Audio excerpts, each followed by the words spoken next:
నమస్కారం. నా పేరు దీప్తి. మీరు చూస్తున్నారు అమ్మ చిట్కాలు దీప్తిశ్రీ. పిల్లలకి పెట్టే ఫుడ్ త్వరగా అరిగిపోవాలి అంటే, మనం పెట్టే ఫుడ్‌లో ఫైబర్ ఎక్కువగా ఉండేలాగా చూసుకోవాలి. ఈరోజు వీడియోలో ఫైబర్ ఎక్కువగా ఉండి, పిల్లల కళ్ళకి రోగ నివారణ శక్తిని పెంచే రెసిపీని చూపిస్తాను. ఎదుగుతున్న పిల్లలకి బోన్ గ్రోత్‌కి కావాల్సిన కాల్షియం, మెగ్నీషియం, ఎనీమియా ప్రాబ్లమ్ రాకుండా చూసుకునే ఐరన్ కంటెంట్ ఎక్కువగా ఉన్న రెసిపీ ఇది. నేను పర్సనల్‌గా హైగా రికమెండ్ చేస్తున్నాను ఈ రెసిపీని. పిల్లల డైట్ ప్లాన్‌లో 100% ఈ రెసిపీని యాడ్ చేయండి. 10 నెలల చిన్నారుల దగ్గర నుండి 18 నెలల పిల్లల వరకు పెట్టుకోవచ్చు. ఈ రెసిపీ పిల్లలకి పెడితే డైజెషన్‌కి, బోన్‌కి, ఇమ్యూనిటీకి, ఎనీమియా డెఫిషియన్సీ రాకుండా చూసుకుంటుంది. సూపర్ హెల్తీ రెసిపీ ఇది. లంచ్ టైమ్‌లో లేదా డిన్నర్ టైమ్‌లో అయినా సరే ఈ రెసిపీ సూట్ అవుతుంది. మొదటిసారి ఛానల్‌ని చూస్తున్న ఇంకా సబ్స్క్రైబ్ చేసుకోకపోయినా దయచేసి ఛానల్‌ని సబ్స్క్రైబ్ చేసుకొని పక్కన ఉన్న గంట సింబల్‌ని నొక్కి ఆల్ అనే ఆప్షన్‌ని సెలెక్ట్ చేసుకోగలరు అని మనవి.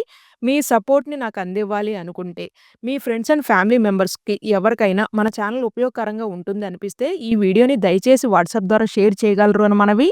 ప్రెషర్ కుక్కర్‌లో 500 ఎంఎల్ వరకు నీళ్ళని పోసుకొని, శుభ్రంగా కడిగి చిన్న చిన్న ముక్కల్లాగా కట్ చేసుకున్న తోటకూర కాడల్ని ఇదే మెయిన్ ఇంగ్రీడియెంట్. నేనిందాక చెప్పిన హెల్త్ బెనిఫిట్స్ అన్నీ ఈ తోటకూర కాడల్లోనే ఉంటాయి. ముదిరిన కాడలు కాకుండా లేత కాడల్ని తీసుకోండి. 8 విజిల్స్ వచ్చేంత వరకు కుక్ చేసుకోవాలి.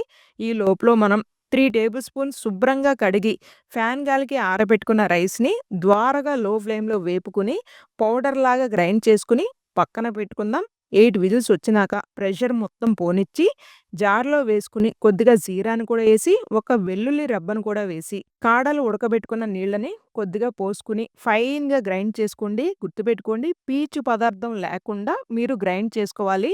ముదిరిన కాడలు తీసుకుంటే పీచు పదార్థం ఉంటుంది. అందుకే లేత కాడల్ని తీసుకోండి అని చెప్పాను.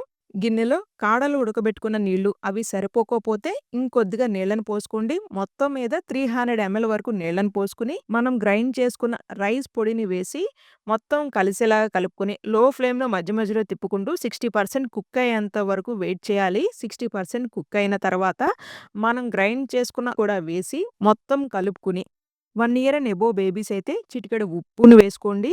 కొద్దిగా పసుపు, పెప్పర్ పౌడర్‌ని కూడా వేసి మరొక్క నిమిషం పాటు కుక్ చేసుకొని చల్లారినాక నేతిని కూడా జోడించి మీ చిన్నారులకైతే పెట్టండి. ఈ వీడియో మీ అందరికి ఉపయోగపడుతుంది అని అయితే ఆశిస్తున్నాను. వీడియో నచ్చినట్లయితే please do like, share and subscribe.